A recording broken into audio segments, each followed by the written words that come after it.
видува да ги постави контурите или да ги занемари опасностите кои што се исправени пред државата.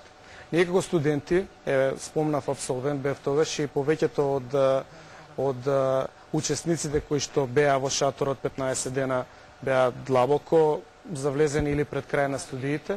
Сметавме дека нешто треба да направиме, политичка акција, бидејќи тоа имавме право да го направиме и ден денеска сметам дека правото на политичка акција, на политички став, на активизам, независно од партии, туку зависно од идеја. Дали тоа бевте членови на... Јас бев член, да, тоа јавно го кажам. Нито тоа беше сатанизирано, тоа и ден денеска сатанизирано.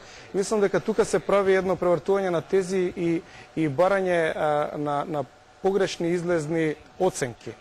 Едноставно студентите нешто сакаат да кажат. Може и да сме биле во право, може би да не сме биле во право. Но 10-11 години поминаа.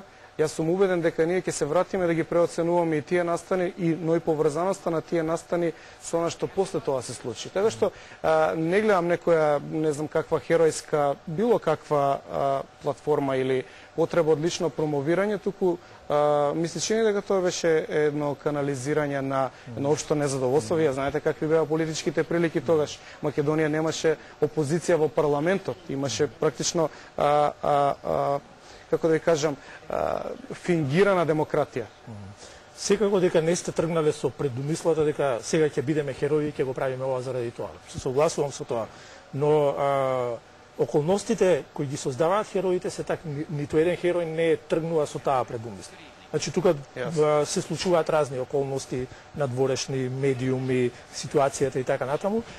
Целата таа ситуација тогаш, да речеме, највеќе заради тоа што се работеше за студенти,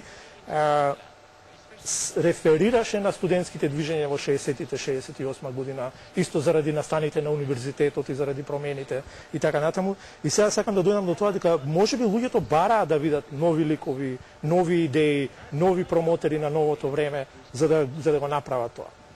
Во таа насока беше и прашањето и да, па добро, таму да го ставам. Ние можеби на некој начин тоа беше известна и политичка промоција и етаблирање во тој закоравен систем кој што допрва се и во тоа време, како што гледам и денеска, се уште се раѓа, се развива. Се уште не сме дошли ние до она идеална држава или идеална демократија која што ќе им дозволи на сите единки учесници во општествениот живот да се чувствуваат сигурни и да не им требаат такви порадикални подсврсти или жестоки настани. Но јас сега тоа можам да го анализирам после 11 години. Тогаш беше едноставно да се биде или не. Против сите шанси ќе правиме или не? Ќе правиме. Имаме ли нешто да кажеме? Имаме, ќе кажеме. Тоа е исто апропо филмот, паралела може да се повлече, затоа што знаете, политичкиот естаблишмент се обиде да го, нашиот херој се обиде да го демотивира. Таа нишка е малку фатена во почетокот на филмот, кога тој добива апсолутно од сите страни блокади и неговата упорност го доведува до првата дама, односно сопругата на председателот на САД, и веќе од известна политичка констелација тој успева да ја наметне својата идеја. Затоа што ако не беше доволно свесен, убеден, можеби и тврдоглав, тоа ќе пропаднеше во зародиш.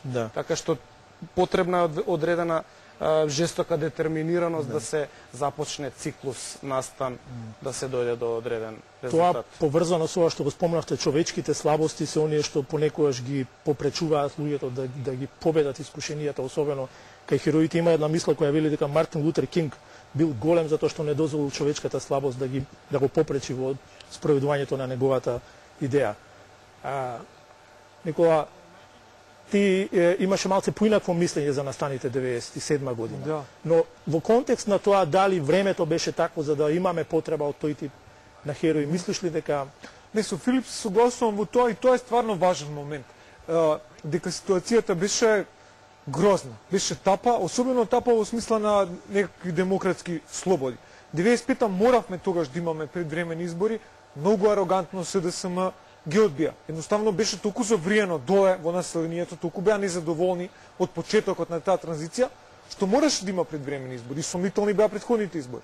Тоа арогантно го одбија тогаш власта, владеачката структура. Така што тие година две апсолутно крчкаше она, се куваше да речам, нешто вакво. Некаков бунт. И се создаваше тло едно за едно за Апсолутно, појава да. на херои, хероизам, на лидери, ако не. Па да речеме да, дека незадоволството во општеството беше големо. Најчесто тоа незадоволство низ национализам се изразуваше и ради тоа тие клинцина седнаа онака етен, мислам, ко зелени, просто беа изманипулирани од некои структури кои целото тоа незадоволство реално на општеството и на народот го трансформира во национализам. А го трансформира во национализам не ради друго, него тоа што беше добра карта за некој друг да ја освои власта. Така што, мислам, во тоа немам сомневање никакво и тоа историјата допрва како докажува дека пар вешти играчи ги изманипулираа клинциве. Голем дел од тие клинци дури не беа ни студенти, беа средношколци. Значи ги изманипулираа за да создадат фрка и тензија. Нешто слично и сега